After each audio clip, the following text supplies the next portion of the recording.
Now, I found that to be a really interesting point because right now, all the GPUs are being used. Now, the thing I'm going to argue here about this is just because they're being used doesn't necessarily mean they're being used to make money. That's one of the big problems we have here. Now, he goes on and they talk about a lot of other numbers here. He talks about, Google and Google's bigger than OpenAI, Anthropic, a lot of different things. And they go through and we're going to kind of touch on some of those here today. But then we dive into this unwinding. And I talked a little about this, so make sure you check out the previous podcast on this because I talked a lot about this. But Sam Altman goes nuts here and goes off attacking. I don't know why he suddenly decided to pick a fight with Elon. There's a lot of people I'm going to pick a fight with.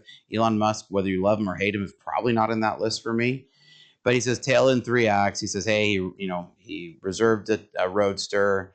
He says he tried to get a refund for his Roadster after 7 years of not getting the product, and the email bounced. So he was trying to make fun of Tesla for that. And Elon replies and says, you stole a nonprofit.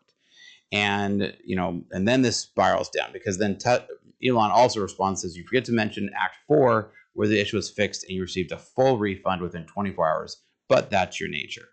Now, they go back and forth and they're sparring quite a bit. Now, shortly after that, Sam Altman goes, and again, I covered all this on the previous one, so I'm not going to go super in depth here, but I just got to give a little bit of context. Sam Altman goes on to a podcast with Satya Nadella, and he gets questioned about why it is that OpenAI has committed to $1.4 trillion of spend with only earnings of $13 billion.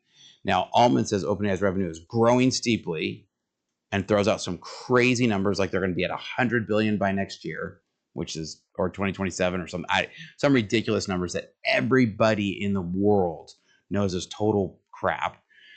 And then says revenue is growing steeply and the company expects strong demands across its consumer and enterprise business. Now, again, as I countered before, what we're seeing is actually a decline in OpenAI usage. So like strong demand and increasing revenue is definitely not what they're seeing. Now, the OpenAI CFO after goes on to a public podcast then and starts talking and says, hey, we would like this, that we would support the federal backstop for our chip investment.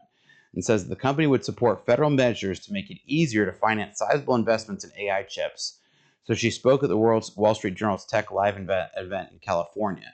And she goes on to say that, hey, we would love it if the federal government would come and back our loans because, we're a little worried that they might fail. If you like this clip, make sure you check out the full Startup Hack Live video here because we've got lots more for you today.